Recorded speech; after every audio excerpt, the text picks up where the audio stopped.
listen up. All you ever asked for is an opportunity. You got it today. Where else would you rather be than right here, right now? The Rockpile Report with Buffalo Bills season ticket holder Drew Gear. Be aggressive. You have literally nothing to lose. You're a borderline football team. If I don't keep laughing about this stuff, my teeth are going to turn around and devour my brain. The Bills make me wanna.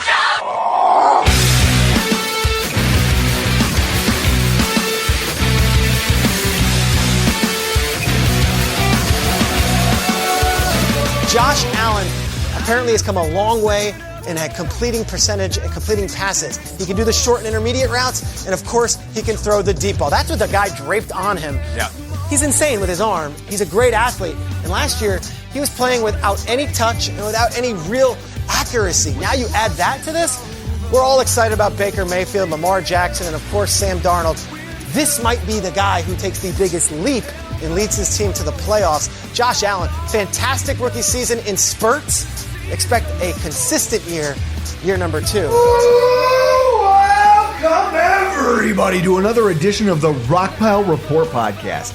I am your host, Bills season ticket holder Drew Gear. That's my producer, Chris Kruger, and that was Peter Schrager of NFL Network. Oh, my God. Yeah, Josh Allen going to make a leap this year. Hopefully not over a linebacker. I've seen enough of that for one lifetime. Yeah, well, we made a leap over to YouTube today, this weekend. So finally on YouTube, for anybody that does not know, we're on YouTube now. We have one video up. It's the Rockpile Report press conference. It's going to be the flagship video on our YouTube page. We'll be live post game with press conferences.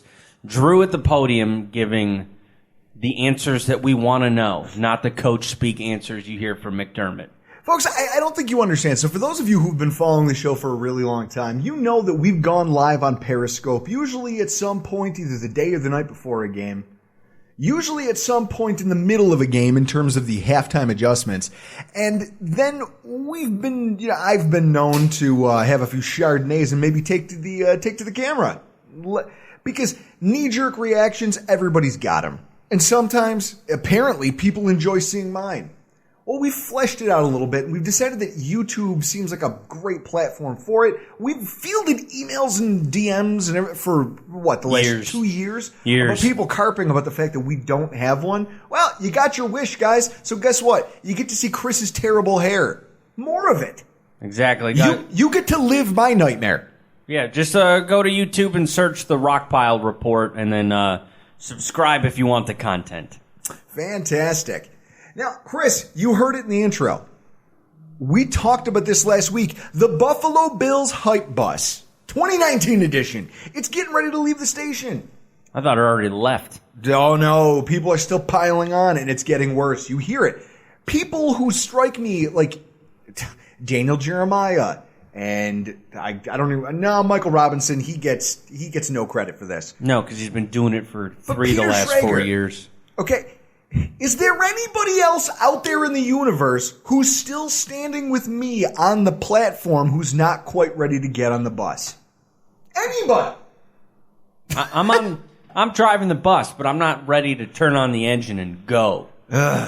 So, folks, I found out something interesting, and I think it's worth bringing up here on the podcast. So you know how much we love Seagram's Escapes on this show. Okay, it's love. We have a love-hate relationship with them. The red and white, blue and red scrimmage was there at the stadium, and people were out in throngs. And obviously, they get the concessions pumping for that, Chris. You know.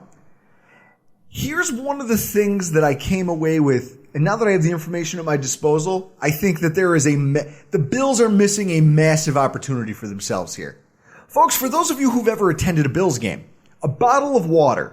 They sell you I think it's a 24-ounce bottle of Aquafina. It costs you $5.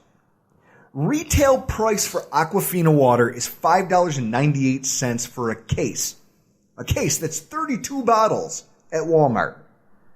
Per ounce, it costs you 1.1 cents per ounce to buy at retail. At New Era Field, the 24-ounce bottle that's $5 costs 20 cents per ounce. Now, when you look at the markup percentage compared to retail, it's 1,818%. Chris, that sounds pretty good, right? Sure. I mean, I'm not a financial major, but Go right ahead. So the profit after cost of a single bottle of Aquafina that the Bills would sell at New Era Field on a Sunday works out to $4.73 if they're charging you $5 a bottle. On the other hand, Seagram's Escapes, okay? Retail, you can get them at the grocery store for $1 for a 12-ounce bottle. Yep, at tops. That works out to a cost of $8 cents per ounce. At New Era Field, a 16-ounce can of Seagram's Escapes will run you $11. That's 69 cents per ounce. The profit margin for that product after cost is $9.72. Chris, there are signs for water everywhere. Everywhere you walk and you look, you can see a sign telling you, hey, stop, buy a bottle of water. If this team is trying to find money to build a new stadium, why are they not pushing Seagram's? They need to. It tastes, well, has the same amount of alcohol as water. Not as tasty, though, and not as refreshing as water. Usually some harsh color. Chris, think about it. With a big enough ad campaign, they could raise the extra revenue to build the new stadium. They could even declare it Well, you know what? Seagram's Field. Yeah, Seagram's is based out of Rochester, aren't Or they? New Era Field, the house that Seagram's built. Exactly. Sounds like a great plan. Chris, I feel like this idea has legs. It does. And we need our audience to help us get this thing going. Jesus. Chris, I think it's enough wine cooler talk. All of the listeners who tuned in to hear our guests tonight, they're probably going to think that we're idiots. Why don't we just go ahead and jump into the Bills news update?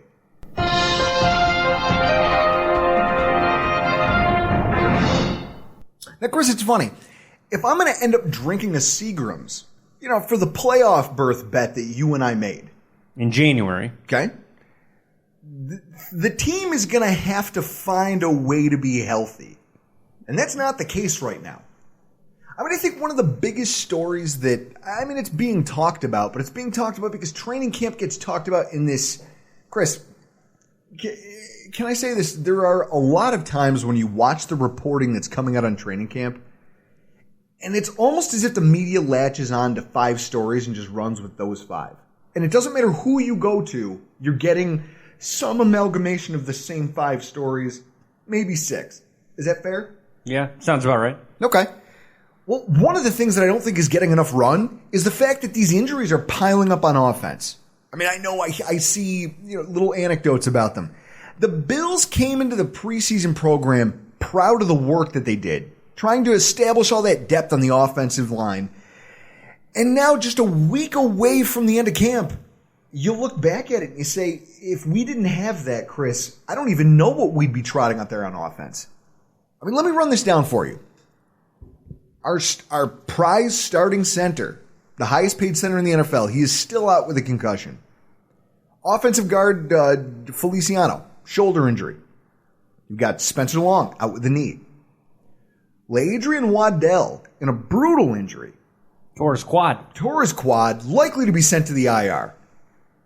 At tight end, you've got Dawson Knox with a hamstring injury who hasn't practiced in almost a week.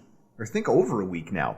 Same thing with Jason Kroom, our other tight end, both of whom were vying for the starting job coming into training camp. Both of them out with hamstring injuries still. Our free agent signing, Tyler Croft at tight end, has a foot injury. He's currently on the PUP list. And then offensive lineman Jeremiah Searles. He's got a foot injury. He was already sent to the IR and bought out. Last week when we were talking about the tight end position, I underscored the fact that having a number of missing players, especially guys who are, jockeying for a place in the pecking order, if that's what you want to call it, it's bad not just for them in terms of their own place in the rotation, but it's bad for the installation of the offense. The offense can't grow if you don't have the pieces in place that you need. Chris, I can't plant grass in my front yard if I don't put down topsoil, right? Sounds about right. What do you know about gardening? I'm not a gardening expert at all. What are you an expert of? Hair care, dressing well, audio production, soon-to-be video production. Oh, Jesus. At the end of the day, the situation is same if you're talking about an offensive line. I'm not trying to throw cold water on the idea that our defensive tackle group, if you've all been paying attention to the headlines coming out of training camp, everyone is super excited about the job that Ed Oliver and Jordan Phillips are doing in terms of pass rush, and that they're harassing the quarterbacks, and look at how explosive Ed Oliver looks. Does it occur to anyone out there that their good days have seemingly coincided and they seem to stack up with the sharp decline in health on the offensive line?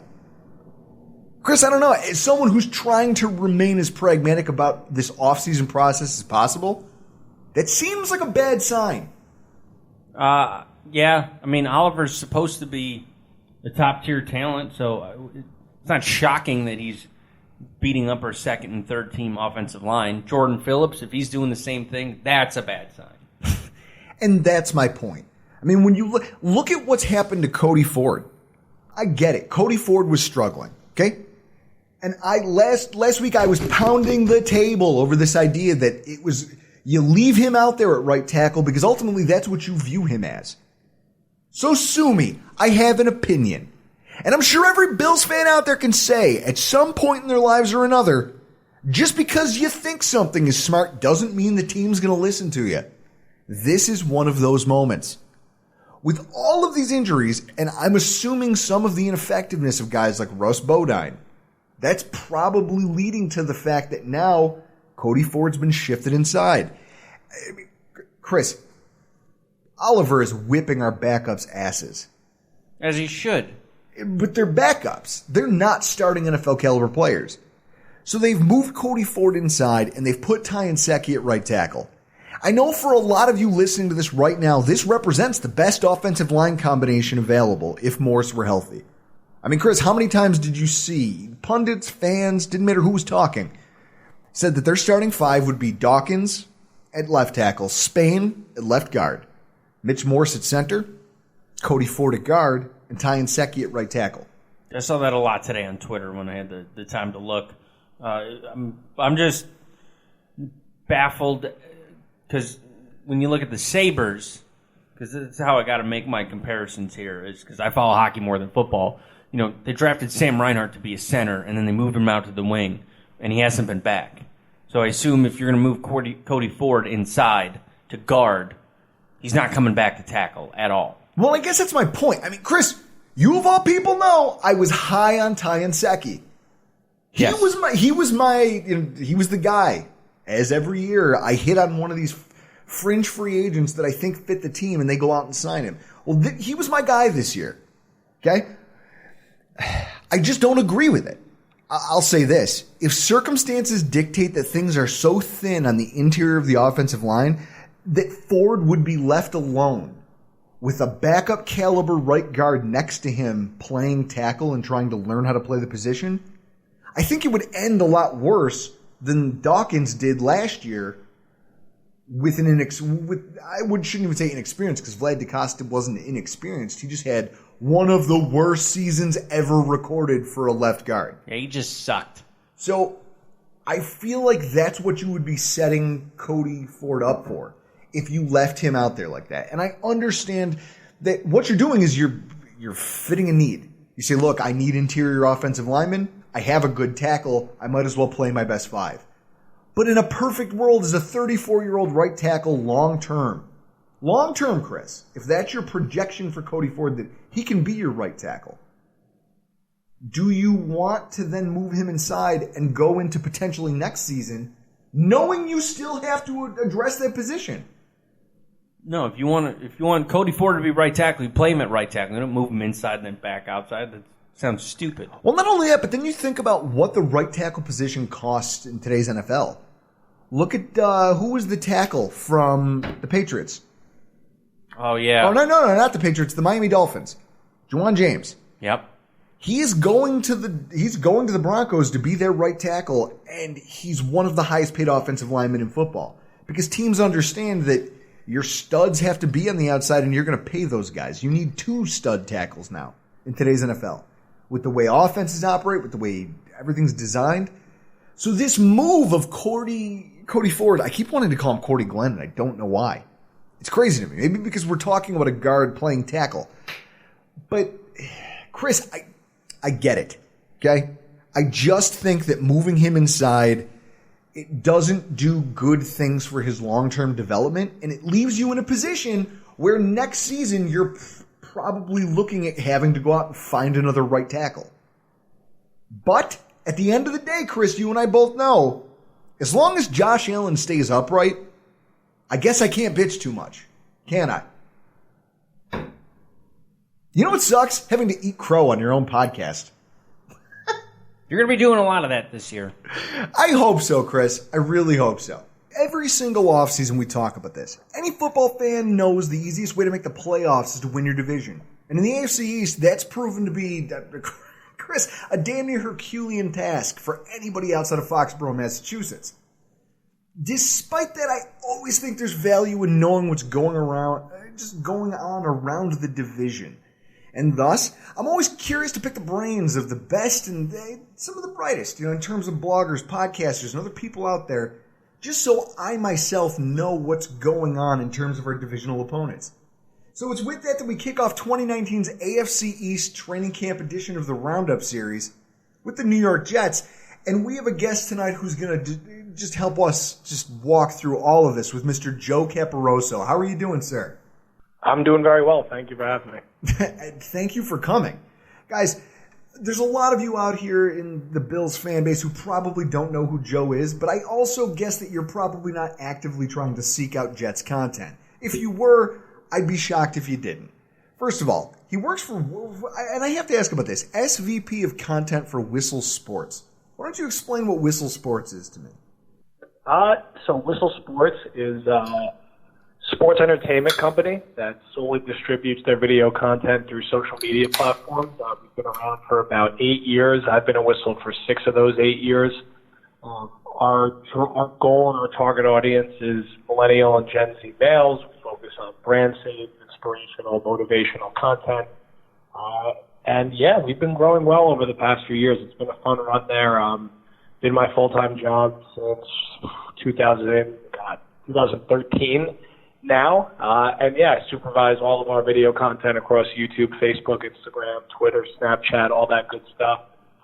We have a lot of different original productions in partnership now with the different social platforms and other different brands for branded content that we roll out. So I actually was able to initially get my foot in the door and whistle through the work I was doing independently for Turn on the Jets back in the day.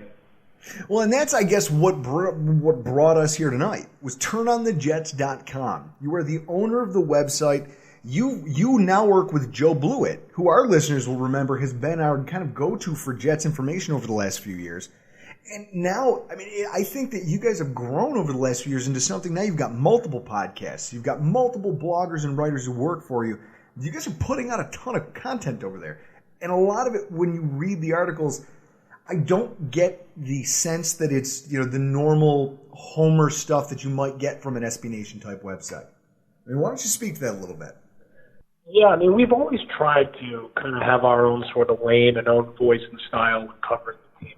The site started about 10 years ago. It was actually part of a now defunct blog network called, it was like Fanball. It was under NBC Sports, and every pro team had their own independent blog. So I was running the Jets blog because I was doing some freelance writing before that. Some guy reached out to me.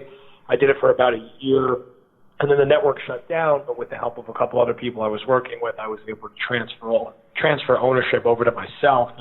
At the time, our somewhat ironic tagline was that we were in a position to civilize, basically, Jets coverage. Because at the time, there was all the craziness with Rex Ryan and all these ridiculous stories about his Rex Ryan fetish and his wife having tattoos on Mark Sanchez. That's what a lot of the coverage was about, and we really just wanted to do film breakdowns, talk about more sort of X's and O's and analytics and things like that. We started the site right when the team was good for those 2 years, and since then we've been on this 8-year playoff drought, but we've fortunately still been able to grow. And we try to move away or don't do sort of the traditional, countdowns, lists, or predict a team to win the Super Bowl every single year. I think we're pretty pragmatic in how we cover them and recognizing that they've been one of the worst teams in football the past 2 years. And we hate that, but we're going to call them out on it. And hopefully criticize them in a way that's reasonable and give them credit when they do things we think are smart, and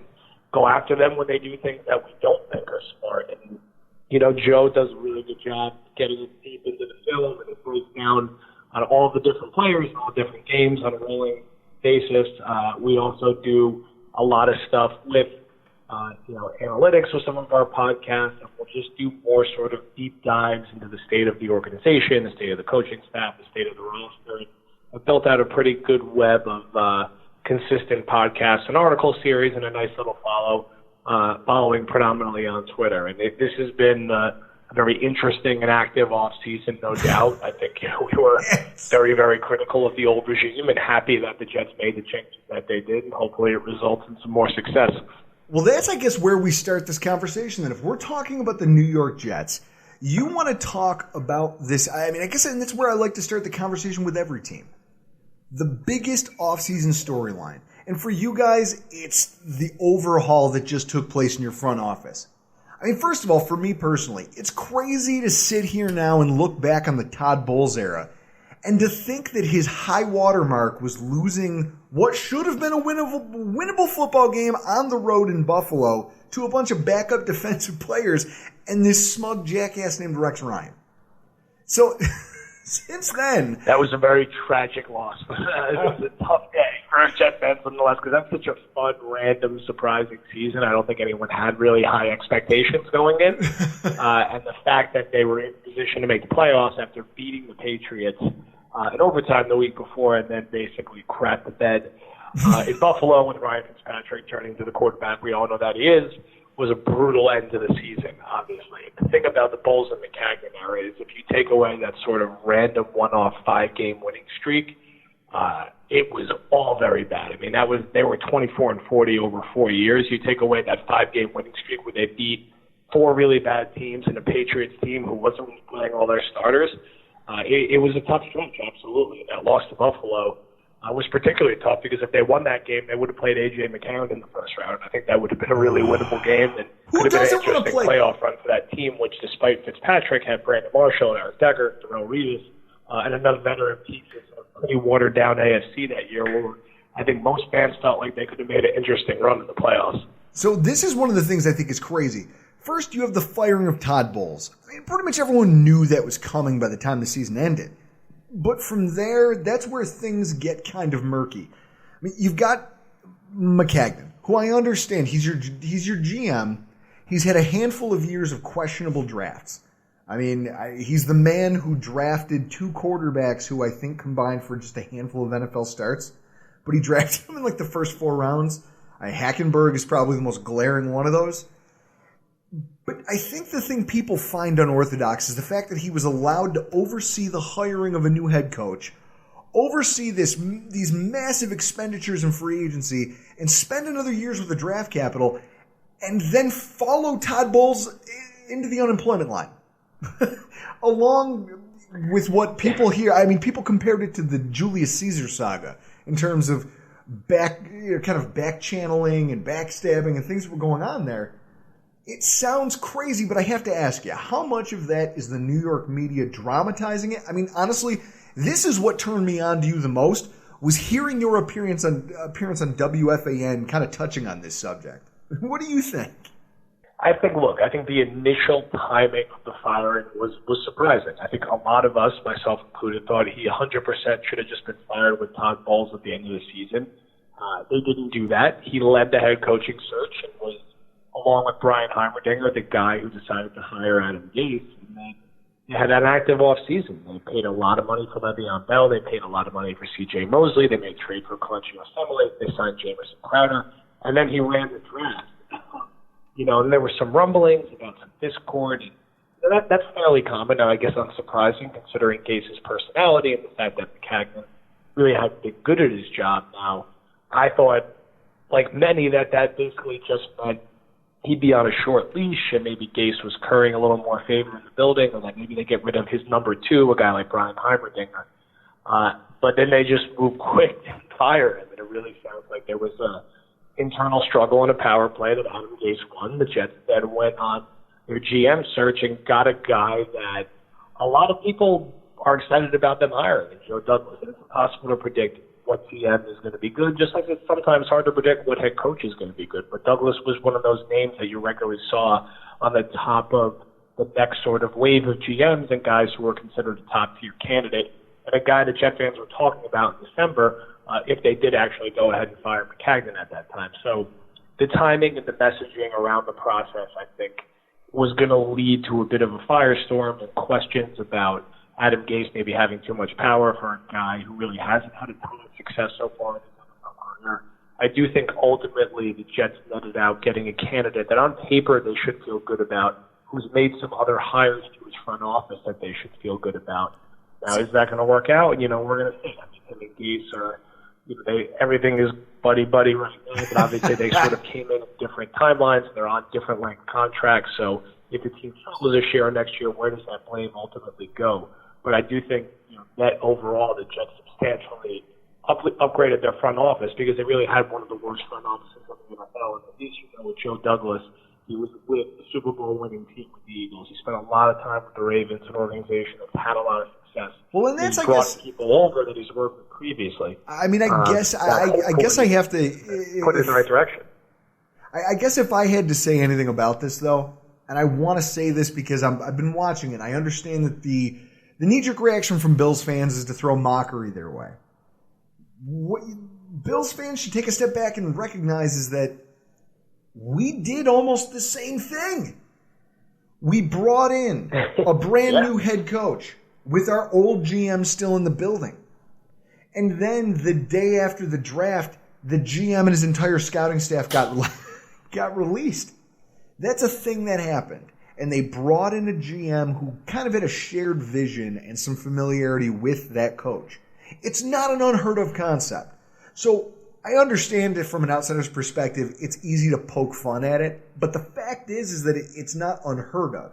I mean, I guess if I had any surprise, it's that Adam Gase, a recently failed head coach of the Miami Dolphins and owner of the craziest facial expressions in the NFL. I would challenge any other coach in football to that. But when you look at it, it's not that much of a stretch to see because the Bills did kind of the same thing. We went out, got a coach, got a GM that coach is familiar with, and brought him in the building because you think, okay, let's get some guys who have a shared vision rather than two people who are just trying to figure out how to work together because it's going to waste so much time building a team. So with that said, I want to talk a little bit about the team. Okay? This year, with a totally new coaching staff, things are going to change for New York. I think one of the things that I've seen the most is that, and I think has been the most prevalent in New York City in terms of the way the team plays football, is a 3-4 defense. The Jets have been known for playing a 3-4 defense, whether it was under Rex Ryan, whether it was under Todd Bowles, at least going back the last 5 or 6 seasons.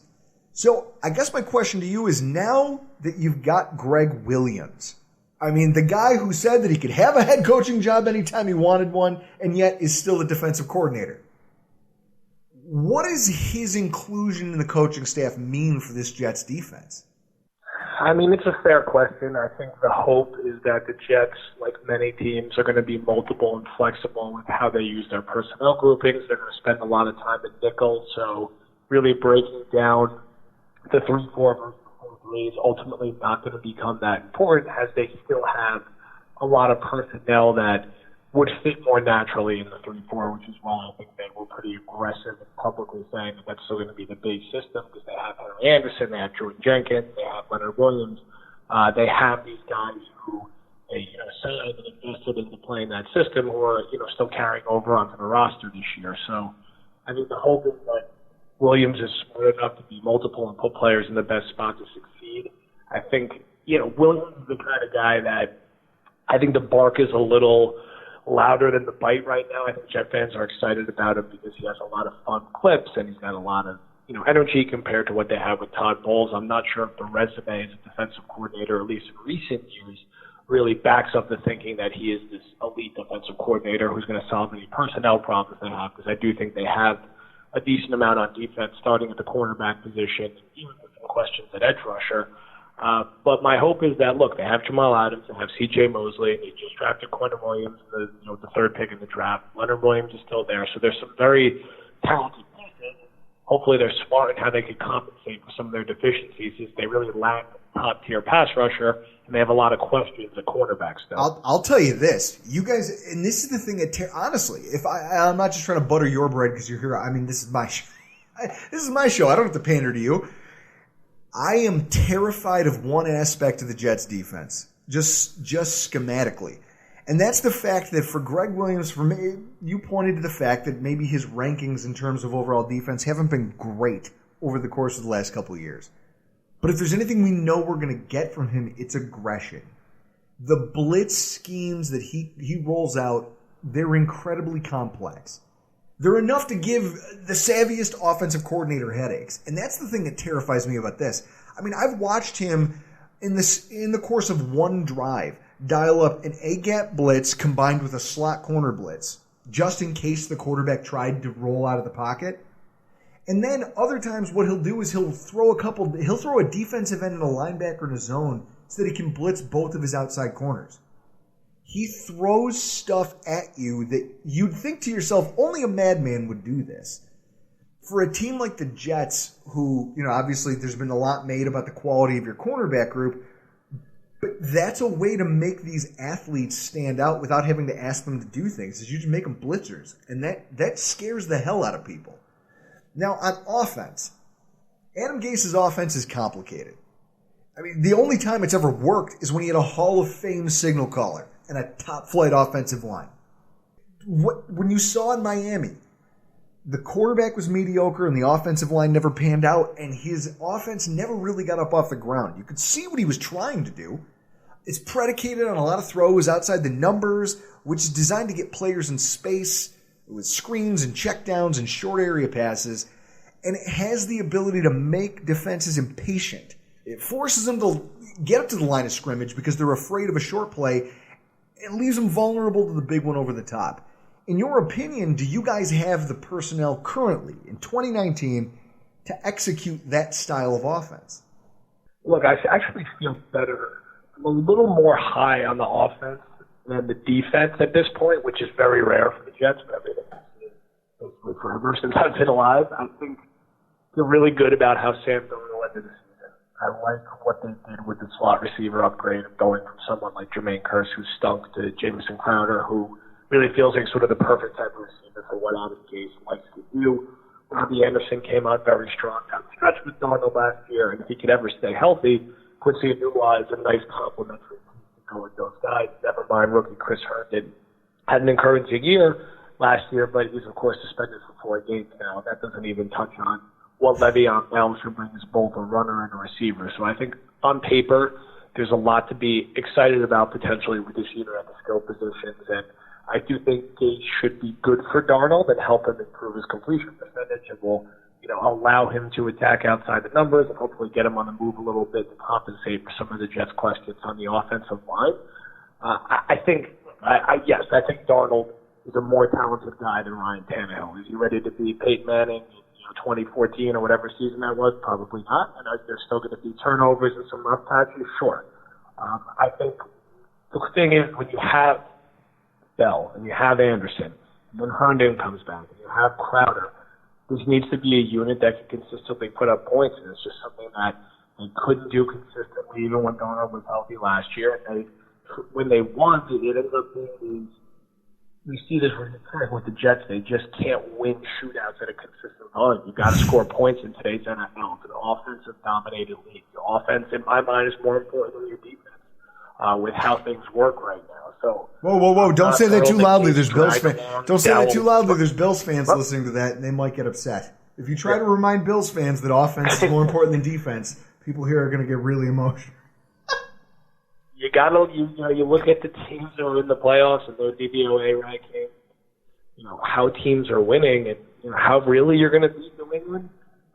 Outscore them. I think the thought that you're going to go back to what the Giants did, 5 years ago and 8 years ago, and just pummel Tom Brady and beat them 17-14. I don't think that's going to really happen right now. How they spread out and how quick he gets rid of the football. you got to score points. And, I'm not crazy that Gates brought along Dowell Loggins, some of his other former coaching buddies. I can tell you that. I was not crazy about the hire when it happened. Now, of course, he's not. You're going to try to find ways to rationalize it and be excited about it. I think he has a ton to prove, though. And he should be on, he's been a head coach now. This is going to be his fourth straight year of being a head coach in the AFC. He's had 2 losing seasons the last 2 years. There's a lot of money that was put into this roster. Fans' expectations are high, maybe a little higher than they realistically should be, but this can't be another 6-10 or 7-9 even season. Well, what their schedule is, people expect this team to be 500 or better. Well, one of the biggest things that's going to help you guys get there is your recent draft class. Now, after this year's draft, I recall listening to another one of your radio spots over at WFAN, and I was surprised to hear that you weren't exactly thrilled with this year's class as a whole. Now, I can tell our listeners till I'm blue in the face about Quinnen Williams. I'm an Alabama fan. I watch all of their games. I've been watching the kid's whole career. You've got to be excited about what he's going to bring you in terms of just a presence in the center of that defensive line. Beyond Quinnen Williams, what are your expectations for the rest of this draft class in terms of their production in 2019? I mean, I saw something the other day. Ja'Kai Polite, he was a guy that everyone talked about as far as, I can't believe he fell that far. He was being talked about as a fringe first, maybe second round pick. I've heard he's running with the third team.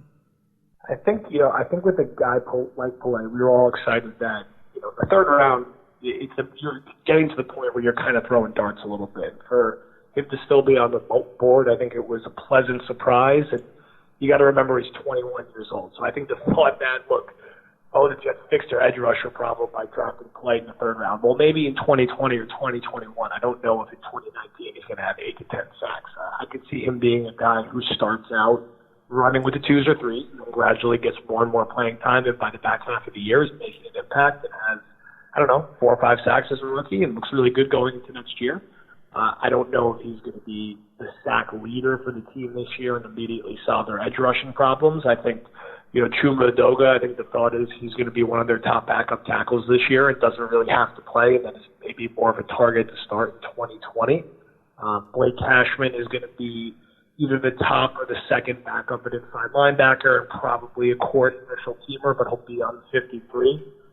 Trevin Wesco, really drafted more for his blocking. He'll be the number 2 or number 3 tight end. I don't think he's going to be overly involved in the passing game. There's too many other people above him in the pecking order. And then Busan Austin was really, a complete dart throw in the 6th round, a guy who really hasn't played at all over the past couple of years, who will probably spend the season on the IR, the pup list to start at least. So, look, I think if Quinnen Williams lives up to the hype and the expectations, he's going to be in conversations for Defensive Rookie of the Year. And if he gets some sacks out of Polite and maybe a spot start here out of there, out of Edoga, I don't think that's the worst thing in the world. I think a lot of these guys, though, are going to be more primed to have an impact in 2020. Okay, so this was a draft class that was more for next year. So right now you're kind of working with what you have on hand in terms of NFL experience. So I guess at that point, my question becomes the biggest acquisition of the offseason. When you look at it, the Buffalo Bills had a ton of cap space coming into this offseason. But we weren't alone. It was you guys, us, and the Colts who had the most money. And we were out there and we were linked to every potential free agent because that's what people do. These pundits got to get paid. They have to write things that people will click on and read. So both of our teams were linked to essentially every free agent at, I would say, at least 2/3 of the positions on the field. For you guys did make some moves. I mean, you made moves, albeit at positions that I sometimes question. I got to ask you, in your opinion, what was the biggest acquisition of the offseason for this Jets team? I mean, I'm bullish again on the offense being more important than the defense, and that Sam Darnold is the most important person in the organization. The most important person that's been in the organization for a long time. So you do everything you can to make his life easier, particularly when he's on his rookie contract, which gives you sort of that rare luxury to go spend a lot of money on a running back, which normally I would not advocate for. The Jets are not in a normal situation with how much cap space they had, having a quarterback on a rookie contract. and having Bell actually be available and be a player who could not just help in the running game, but catch 70, 80 passes next year and make Sam Darnold that much better potentially next year and even for the few years after that. So even if Bell is 85% of the player he was in Pittsburgh, that's basically the best offensive skill position player the Jets have had since Curtis Martin. And it's going to make Sam Darnold a lot better as a young developing quarterback. So I think it was worth the risk. Yes, it's more than you normally would want to pay for a running back, but the way the contract's structured, it's not something that is going to be crippling the Jets for years and years and years to come. I mean, for whatever reason this doesn't work out, they could pretty do 2 years without it destroying the cap. And I think, look, I mean, from everything we've seen and heard, Bell looks like he's in shape. And again, is he going to be the exact same player he was in Pittsburgh? No, probably not. He's not going to have Antonio Brown, Schuster, Big Ben, and all these other guys in a more established infrastructure. But can he go out and catch 70, 75 passes, run for 1,100 yards, and have 8 or 9 total touchdowns? Yeah, and that's a lot better than what the Jets had at running back last year, which was arguably one of the worst positional groups in the league with what that group was by the time the season ended. So I think he ultimately will make the biggest impact. So then I have to ask. I mean, I know when you're talking about when you're talking about a team that wins fewer than 5 games in a single season, you're probably not sorry to see a lot of the players that you lose go. Okay, you're probably. I mean, trust me, as a Bills fan, we've been through this before. When you watch these teams just churn out players and people leave and everyone goes, "Oh no, we lost so and so," and you laugh because it doesn't matter. He was a part of this terrible team, and then you watch him wash out of football, and it doesn't matter. Who do you think was the biggest loss of the offseason for the Jets? Who was one of the guys who left the roster that actually makes, in your opinion, an impact? Well, I can tell you it wasn't Spencer Long, unfortunately, for your Bills fan. I just spit beer on my shirt. That's fucking hilarious. I will not miss him. But beyond that, there's not one individual player that really jumps out, but it's kind of what they decide to do with their special team units. The Jets had an all-pro kick returner last year, who you guys now have. They had an all-pro kicker last year. They had a guy who blocked their first 2 punts in 6 years. And they had a guy in Terrence Brooks who led the team in tackles. And all 4 of those guys were allowed to walk. And I understand the thought that, look, there's some churn at those positions and they're replaceable, but the Jets had the number 1 ranked DVOA unit on special teams last year. Now, kicker is a question mark with Chandler Catanzaro, who's up and down. Returner job is wide open. You don't have Kevin Pierre-Louis, who blocked 2 punts last year, and you don't have Brooks, who led you in tackles last year. So can that unit take a really big step back? Yeah, I think so. And just assuming that Brett Boyer is going to be, Mike Westhoff 2.0 and solve everything, it might be a bit naive because he was a special teams coach in 2017 too, and the unit was really bad. Now, last year it was really good. So it's kind of a coin flip on what we're going to get this year with an entire new cast of characters out there. Well, I'll say this. Just to show you I do my homework when it comes to our opponents, I know you guys in New York might be worried about Catanzaro. I mean, the guy got fired from Tampa. He had less than 75% of his kicks, and then they fired him. You guys bring him back. But here's the thing. Under your current special teams coordinator, every kicker they have that he's had under his tutelage has posted career numbers. Career numbers. To the point that he accounts for almost a 10% uptick in conversion percentage. That's craziness. I don't know what kind of voodoo that guy has, what kind of shaman. I don't know what kind of rain dance he's doing back there. But the kickers for the Jets tend to get, anybody who comes from any other team and comes to the Jets tends to do better there than anywhere else they've been before. So you have that going for you in that capacity. I'll also say, though, that the loss of Andre Roberts is pretty sweet because I remember being at the game and watching us. We score, we think the game's close, and then Roberts runs back a punt, and essentially you're on our doorstep and you score a few plays later, and we never get the lead back. I remember that. I do. And so with that said, it's going to be interesting to see how that position unit squares up. So now, you mentioned the special teams unit, and it's kind of a wide-ranging thing when you talk about position groups. You're talking about one that you think is going to be weak. Is that the weakest on the team? in terms of the roster's areas of weakness, or are there other places that you think the Jets are more vulnerable in terms of the overall talent of the roster?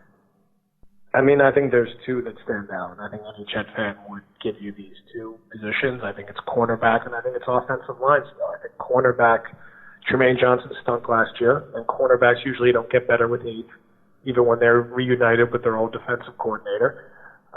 And then they basically decided to start their backup cornerback from the past few years, and Darryl Roberts, opposite of him. And there's no proof he could be a competent 16-game starter. They swapped out Buster Screen for Brian Poole, who had a really good rookie year and it kind of fell off a little bit the past couple of years. The Falcons don't walk. And outside of that, they have absolutely no depth. So if they have one injury, they're going to basically be playing someone who has no NFL experience at all. So one injury, and, Johnson missed 6-7 games last year. It's going to be a really ugly situation at that position group unless they make another move for a veteran. And then offensive line, I think we all feel better now that they have Brian Khalil instead of Jonathan Harrison. But, Khalil was in retirement. There's no guarantee that he's going to be the all-pro player he was, a few years back. I think the hope is he could just kind of help bridge the gap until they get a long-term answer. But, even outside of him, Brian Winters is average at best. And then Brandon Shell's been banged up a lot and is average at best. There's really no one on that unit who is elite. Clutchio Assembly was a few years ago, but he's coming off an injury. He's got to prove he can get back to that level. And I just don't know if that unit has proven it enough yet to feel really good about it. Because the rest of that offense, I think there's a lot of intriguing talent on paper. Well, I guess that's the thing. We talked about it on this show a handful of times, about how the Jets and the Bills are going to be really interesting to watch in terms of roster building. Because one franchise went out and took all their free agent money and put it into skill positions. Wide receiver, running back, linebacker. You soaked up a lot of that money you had at the, flash positions. The Bills took theirs and invested it all in the big uglies. The guys who run around up front and act like human battering rams. And it's essentially what makes more sense in today's modern NFL. Can you still win by building the trenches from the outside in? That's, I guess, my point. Inside out, or the way you guys did it from the skill positions, and then just figure out the rest of those things as they come. And maybe that does, I guess, deserve some credence. I mean, you think about the Rams' offense; they have a very good offensive line. Then you think about the Chiefs' offense; they have a very good offensive line, but they also have a massive investment in their skill position players. And you see what those offenses can be when that works. So I guess maybe that's the thing, is you strengthen the things around the O-line and maybe it can pick that up. I mean, where would you say the strength of the Jets roster is right now? Well, I think up the middle on defense, you should feel really good about the talent they have with Quentin Williams, Leonard Williams, C.J. Mosley, to a lesser extent, Avery Williamson and Jamal Adams. I think up the middle, they're going to be really strong. The question is, how are they going to be on the perimeter? And then I think, again, the group of pass catchers, I guess is the best way to categorize it, I think can be very good. Le'Veon Bell, Robbie Anderson, Jamison Crowder, Chris Herndon when he's back from suspension, Quincy Enunwa, and even Ty Montgomery, I think is a top 6 option in the passing game. It's pretty good, particularly if Herndon builds on last year, Enunwa can stay healthy. I like the range of skill set all those guys have. Bell, obviously, a former All-Pro. Robbie Anderson has been close to 1,000 yards a few times, but has also been stuck with playing with Bryce Petty and Josh McCown for long periods of time, so hasn't got over the hump.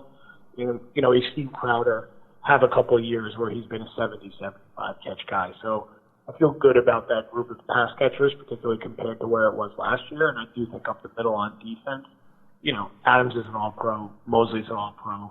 Williams, in many people's mind, was the best player in the draft this year. So I think they should be solid in that portion of their defense. You're depressing me, Joe. I thought we came here to find things out, not to have you make me feel bad. Because honestly, that scares me, because the thing that killed the Bills last year was pitch and catch offense and make our defense tackle. I mean, hell, we got blown out the first 2 weeks. I mean, the Chargers and the Ravens blew us off the map. And between both quarterbacks, they only attempted 3 passes of more than 10 yards downfield. So this scheme combined with that position group scares the shit out of me. When you look at your roster, who has to improve from 2018 to now for your team to succeed? And I feel like I already know what the answer is. I mean, Darnold is the key thing to everything here, right? If Darnold has a Goff, Wentz-esque like jump, then a lot of these other question marks aren't really going to matter that much, and the Jets could absolutely win 10 games. If he has like a little bit of a jump, they're probably going to win like 7 or 8 games. And if he kind of flatlines from last year, they're probably going to win 5 or 6 games. Adam Gase is going to get fired because he was brought here to make Sam Darnold better, not have him flatline from working for Jeremy Bates and Todd Bowles. Now, I don't think there's any reason to believe that Darnold is not going to be better. The question is just how much better. Is he going to throw 35 touchdowns and have complete 62% of his passes and increase his yards per attempt by a yard? Or is he going to throw 23 touchdowns and still have 17 or 18 turnovers and look a little better but not really be all the way there yet? So he is the guy. He is the real person who will decide, is this team actually a wild card contender this year, or are they going to just kind of maybe stay relevant into late November, but then ultimately be a 6 or 7 win team, kind of like Gase supervised the past 2 years.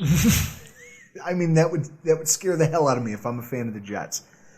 So now I guess, and every year what I like to do when I have somebody like you on one of these shows, I try to identify, because Bills fans, we're enamored with the team. We try to, Robert Foster was a guy we saw early and often in last year's preseason. We said, wow, that guy can run, but he doesn't seem like he can catch. So I don't think he's going to make this roster. And then he had a coming out party, I think it was week 7 or 8 against the New York Jets in New York City, where he and Matt Barkley, I think one of the first plays of the game, he catches a 60-something yard pass over the top of Tremaine Johnson, and it sets the tone for the whole game. And that type of guy you wouldn't have known if you weren't a part of the fan base. You wouldn't even have known who he was. You would have thought we found him in a parking lot somewhere. So who's a guy like that on the Jets roster this year that your opponents shouldn't be sleeping on?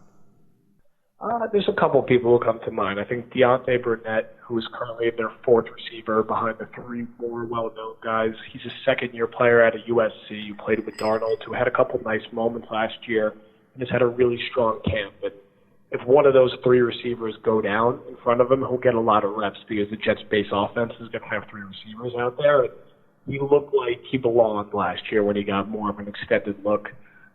I think he's a little bit more of a well-known player, but I think Ty Montgomery's had a really strong camp and is going to be really involved, particularly early in the season as the Jets are ramping up Le'Veon Bell's usage.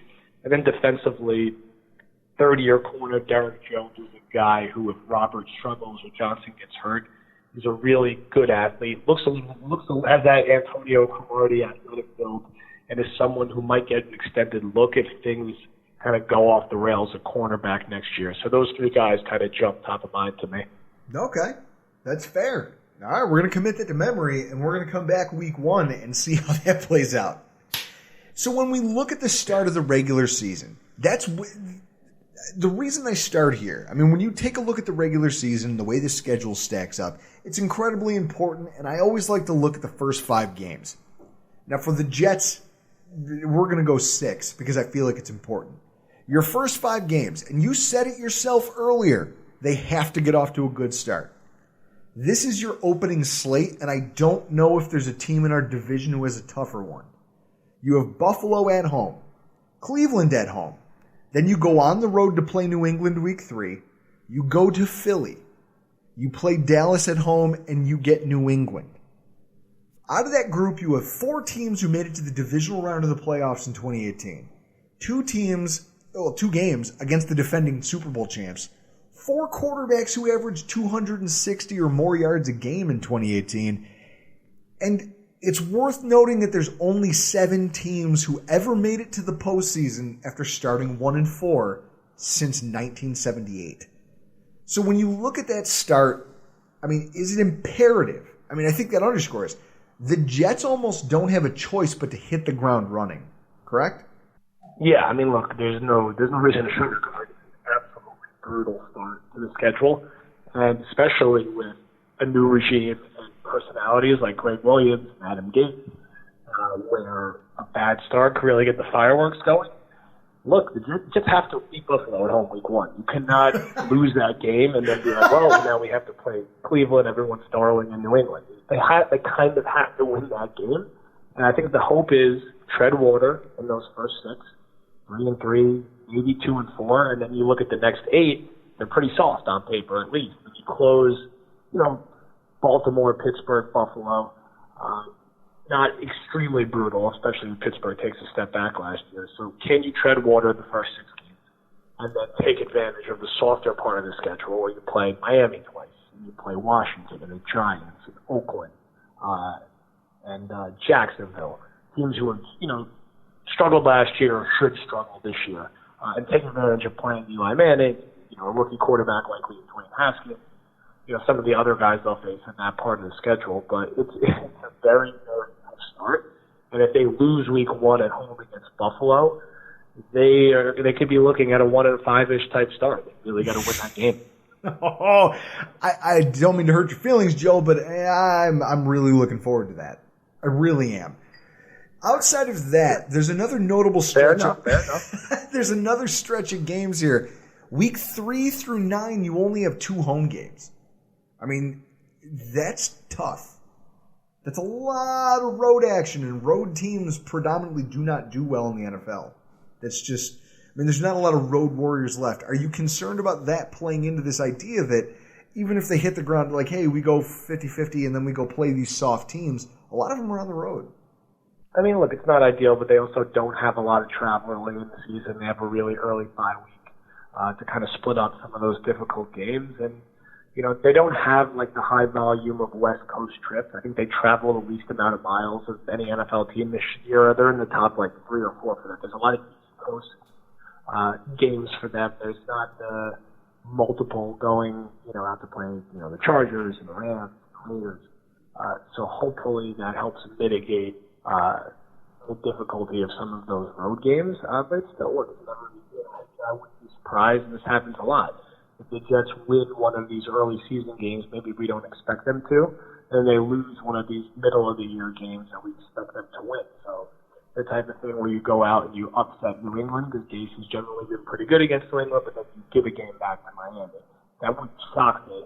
Hopefully they could avoid that and, take advantage of beat a team like Miami twice, but you know how hard these AFC East games are. The Jets haven't been over 500 in the AFC East since the last time they made the playoffs. And I think if they want to be a playoff team, they got to win at least 4 of their 6 in the division. And that's exactly why I think exercises like this, what we're doing tonight, is important. Because if you want to make the playoffs, you have to do well in your division. And if you don't, odds are you're probably not making it. If you lose to your division and you beat the rest of the NFL, you go over against your division, you, at best, you're 10-6. That's why it's imperative to know what's going on around you. And so now I want your personal takes as we close this out. First of all, individual players, there's a couple questions I have. First of all, Sam Darnold, yardage. Would you take the under or over on him if I told you 3,200? If that's where I set the bar. Given this offense, given the personnel changes around him, do you see Sam Darnold throwing under or over 3,200 yards? I would take the over on 3,200 yards, especially if he plays a full 16 games. I would go with the over with that fairly confidently. Okay. As a Bills fan, I'm not confident Josh Allen could throw 3,200 yards. I'm not. And I don't think that he should if we're going to win, which is why I asked that question, because I want to see how you feel about your second-year quarterback.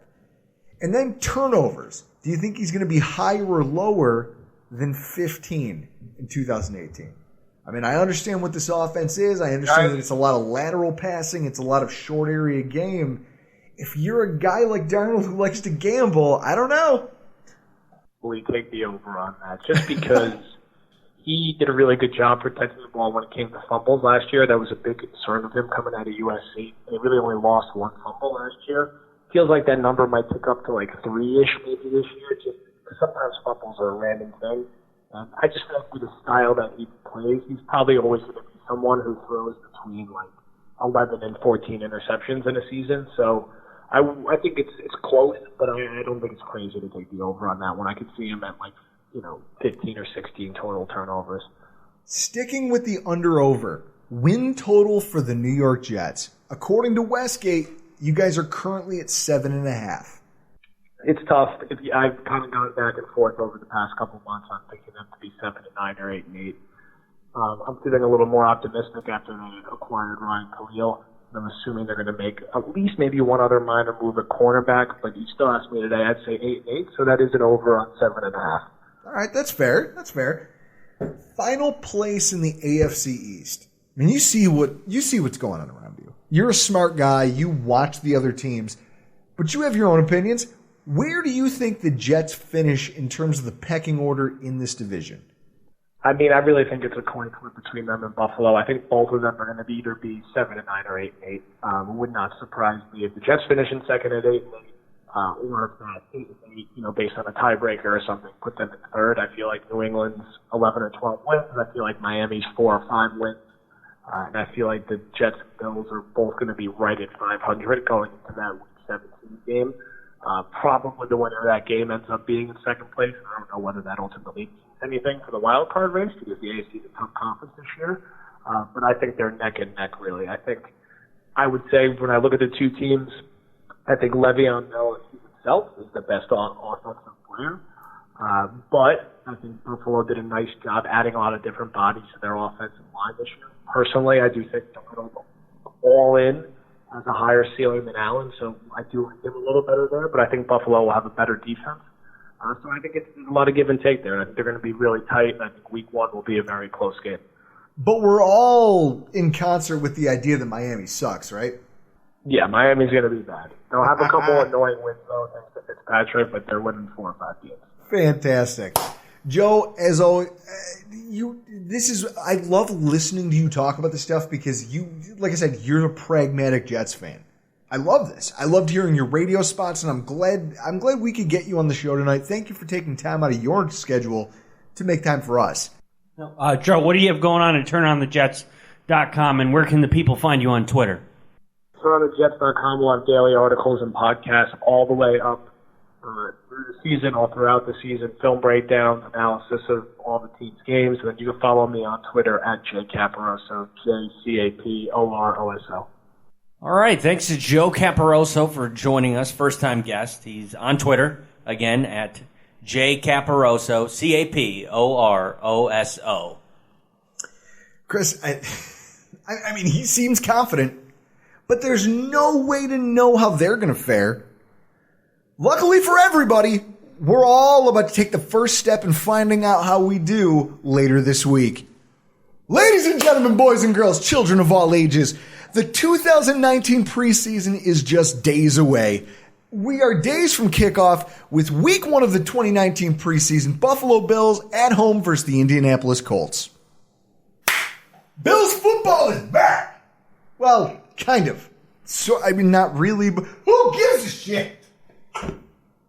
Oh, the date, Thursday, August 8th. The place, New Era Field in Orchard Park, New York. The time, 7 p.m. Eastern Standard on Channel 7 ABC. Not going to be blacked out just yet. Chris, did you ever think this day, I felt like this day wouldn't get here. I really didn't. I said that about the day I got divorced. Took so long. A year and a half. Finally here. Are you comparing the start to the 2019 season to your divorce proceedings? I just did. Chris, what have you been doing to fill up your weekends with all this time? I mean, I'm in such a good mood. Such a good mood. I don't even care. What have you been doing? I told when you came over tonight, I told you, yesterday I just got annihilated drunk. Vodka drinks, and I'm watching NFL Network's top 10s on YouTube. Top 10 Mount Rushmore, top 10 forgotten plays. I'm sure there's hundreds of people out there just like you, Chris. And the good news is the wait's over.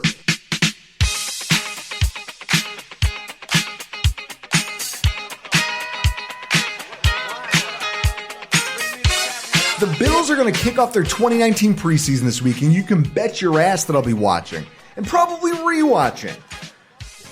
more just because it's some kind of football. Chris, I don't know how intently I'm going to be analyzing this game. I'm just pumped that it's back. I'm pumped to see people wearing the Buffalo Bills uniform running around on a football field. I have videos on my phone from like 3 preseasons ago of you just getting amped up. It's like, calm down, it's preseason. Was that before the Baker Mayfield Browns game? No, this is like 2 or 3 years ago. Preseason. Still got them on my phone. Thank God we have a podcast, Chris, or I'd still be that foaming at the mouth idiot. Not to say that I'm not now. So with that said, guys, there are going to be a handful of things that I'm going to be interested in seeing, and I don't know, I think they're worth talking about. First of all, with all of the reports coming out of training camp, so much of them have been focused on a small handful of topics. I mean, what, Chris? The cornerback competition, Ed Oliver, everything he's done to kind of move up the depth chart. Now he's taking first-team reps. Trent Murphy, and the fact that he's been whipping every tackle's ass they put in his way. There really hasn't been a whole... the wide receivers at the top of the depth chart. And, some mention of this Nick Easley kid. Injuries. Am I missing anything, Chris? Have there been any major storylines or anything else you've heard of? Robert Foster is going to get cut. That's what I see on Twitter. Yeah. That's what I think of that idea. No, with that, there are some things here that I don't think are being paid attention to, and there really isn't a whole lot of discussion regarding a number of defensive topics. Okay, first and foremost, the deployment and arrangement of our safety group. Chris, outside of our top 2, it's kind of a mystery right now, at least to me. When you take a look at this, Micah Hyde's got a neck injury. I'm sure they're going to play it safe with him, especially considering the rash of injuries already plaguing the team. Jordan Poyer, you know what you're getting from that guy. If he'll probably dress, but I wouldn't. If they play him, hey, that's up to you. I don't think it's a good idea. What I'm looking forward to seeing is the rotation of the safeties that we have left on the roster, because it's going to give us an idea of how they have the depth chart organized as of today. It's going to give us an opportunity to see where the staff might have them ranked after a few weeks of training camp. I mean, Chris, Saron Neal. We hear talk about him. The only things I've ever heard is the occasional blurb about him coming down and playing cornerback. Outside of that, I have no idea what the hell he's been doing. What role is it that they're trying to carve out for him? Is it experimental at this point? And if so, who is he in competition with for playing time? Kirk Coleman, safety, just added to the roster, but there's an established relationship not just between the player and the coach, in terms of him and McDermott as a defensive coordinator, but also between him and McDermott's scheme. How much run are they going to give Coleman? And is he just a body that they brought in because they were getting thin at the position? Or are they actually going to try to give him a chance to make this roster? I think Thursday, where he starts, you're going to get a better feel for that. And then one of my favorite guys, as far as this preseason process goes on the defense, Mo Alexander. I've heard him referred to as a linebacker despite all of his previous playing experience coming at safety. And at times, he's played at a very high level at safety. Chris, you know what it makes me think of? Do you remember Mark Barron? Yes. Okay? He was a highly drafted from safety Alabama. Out of Alabama, whose career was just flaming out. He goes to the Rams and they move him to linebacker. And he immediately just becomes a player for that team. He's making impact plays. Okay? I don't know what kind of role they have in store for Mo Alexander, but when you look at it, I don't know. He seems like a highly talented guy. I don't know why I'm not hearing his name more. So the question for me is he a linebacker? Is he a safety? Is he just a special teams ace? Or do they have some kind of hybrid role that I can't even think of right now? I'm going to be looking to see if I can find some answers to that. And what about this rookie, Chris? 6th round kid. What is it, Jaquan Johnson? No press. I don't think I've heard his name once. Is he just not acclimating to the scheme? Or is he just not getting any look from the coaching staff? I didn't even know that was a person that we drafted. You might as well made that name up. No idea who that is. What I know is the safety group is something I'm going to be watching closely. Because, think about it. Safety is just a strong component to this defensive system. And this position group, Chris, think about it. We're going to go into this game probably not seeing our top two options at the safety group. And we could still field a better safety tandem than at least 5 or 6 teams in the NFL right now. So I want to see what that depth looks like. Okay? And we should be able to see because I don't want to see Poyer or Hyde near the field at all. Absolutely not.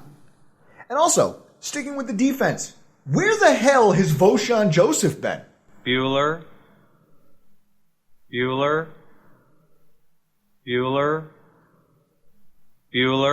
Fucking right, Bueller. I mean, on top of the lack of safety news, not a whole lot's been said about the contribution of this year's, 4th or 5th round pick at the linebacker position?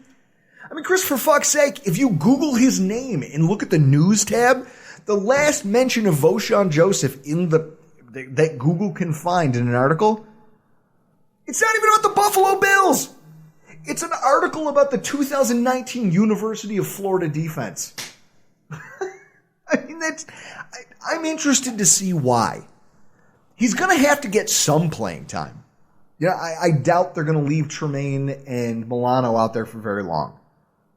And like Reggie Ragland last season, I'm going to be interested to see not just what his game looks like, but what it might be that's holding the kid back from getting a more meaningful run in the eyes of the coaching staff. Or is it that the press just isn't covering it and he actually is showing fairly well?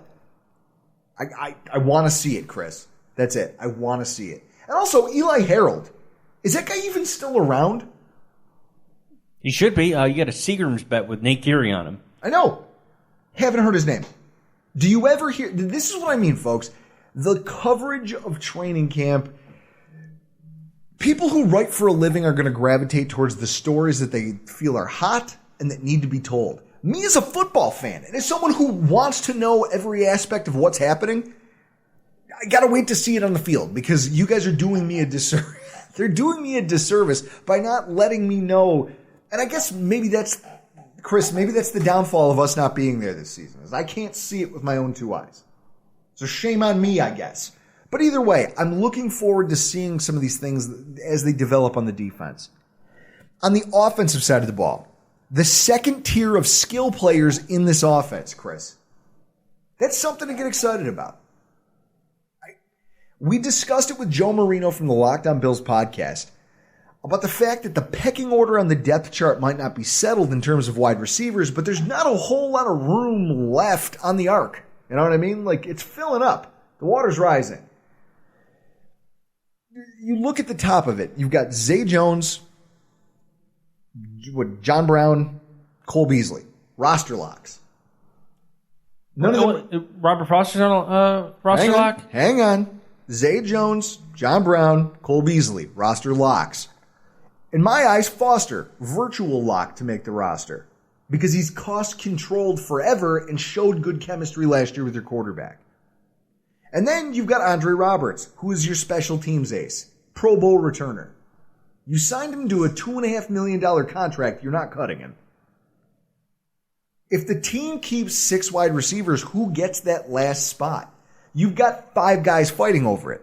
The next few weeks of actual games are going to be vital to any of the rest of the Bills' wide receivers' chances, I don't know, to make a case that they deserve to be in consideration for it. And Chris, here's the thing that I said it last week, and I'll double down on it this week. When you look at the limited number of reps that you see from the starting offense, I think that this game, more so than the next 2, are going to be an opportunity for guys like McLeod and Easley and Williams to illustrate to the staff that they deserve a bigger share of the involvement. Those reps, as the starters need to get their time in and get acclimated to the game, are going to become harder and harder to come by. So this game is a real opportunity for a kid like Sills or a guy like Easley or McLeod to show that they deserve a longer look on this offense. But with that said, Chris, this is where I fully expect McLeod to take that step forward past Easley and Sills. And I say that Because he's played in the NFL. He understands the physicality and the speed and the technique it takes. Whereas these kids are just babes in the woods. If they weren't raw, they would have been drafted, correct? Correct. Okay. But if you watch Embedded, you could hear Bean talk about how he almost drafted Sills. Oh my God. But I mean, having playing experience makes a whole lot of a difference. So this battle for this last wide receiver spot, conceivably, is going to be heated, and this game is really the biggest shot our backups are going to get in terms of reps, in terms of the coaches having a lot of tape on them. I think that this is a landmark game for that group. And offensive communication, Chris, this is another thing I'm going to be watching. I mean, I don't need to see Josh Allen throw a touchdown pass. It'd be nice, but I don't need it. I don't need to see LaShawn McCoy breaking people's ankles in the open field. If even without those things, I could still call whatever happens with our starters on offense a success. Especially when you take into account the fact that they're probably going to go into this game without a big chunk of their what should be a starting NFL interior offensive line or a tight end group. I'm not going to take anything from who is starting or who gets plugged into what position. I'm not going to take that out of context. I mean, Chris, it just seems like they're trying to keep their heads above water at this point. They're trying to field the team, not field it with legitimate NFL starters. So I don't expect stellar execution. What I want to see is the way the offense as a whole seems to communicate. We've got multiple new players on the offensive line and in the wide receiver group. I want to see, do the wide receivers seem to understand where they're expected to be? Are there any glaring communication issues between the offensive line and between their blocking assignments and between play calls? Because that's going to have a huge impact on a bunch of guys who are going to play a lot of snaps this game. I mean, Chris, our backups are playing starter, which means starting on the offensive line, which means our backups are going to see more snaps. Yeah, so with that being said, is it wrong of me saying I prefer not to see Josh Allen out there? Well, I guess that's where this all starts and ends, right? Josh Allen. I know that most of you probably already think what you know I'm about to say, and you'd be wrong. I don't need a damn thing from Josh Allen at this point, other than him walking off the field under his own power, preferably without a concussion from running for his life. That's it. You go into this game, you throw the ball around a little bit, and you get the fuck out of Dodge. Because things could... Chris, we've seen enough disasters here in the preseason in Buffalo. I don't want this to be one. I have a good feeling about this season. I really don't want it to start off on the wrong note. So everybody go out there. Here are the things I'm looking for. And for the love of God, can we try to make it out of this game as healthy as possible? Can we? Folks, Thursday night. I can't wait. I want to thank you all for showing up tonight. A huge shout out to Joe Caporoso from TurningTheJets.com. Again, follow him at Joe Caporoso. That J Caporoso. J Caporoso on Twitter. Go follow Whistle Sports. And guys, football season is back. That means pizza and wings. Thursday night, if you don't feel like cooking because it's 7 o'clock, it's early for dinner. If you're in the South Buffalo, West Seneca, Sloan, or Cheektowaga area, you've got no excuse for not following Chris and I and making sure that your Bills games go along with Wise Guys Pizza. Go check him out. Jay Seefeld's a great dude who does a lot of work in the community, Chris. That's the reason I support his business. I mean, it also doesn't hurt that his food's damn good. Yeah. But the guy literally puts South Buffalo on his shoulders. Oh, yeah, he does a lot of stuff in the community. And if you're ever going to get wings from Wise Guys, make sure you ask that they put them on the pit. That's the key. Guys, thank you so much for showing up tonight. Weekly podcasts. Who doesn't love it? We got to get going. We will see you next week after the game. I can't wait. I'm Drew Gear. That's Chris Kruger. And this has been the Rockpile Report.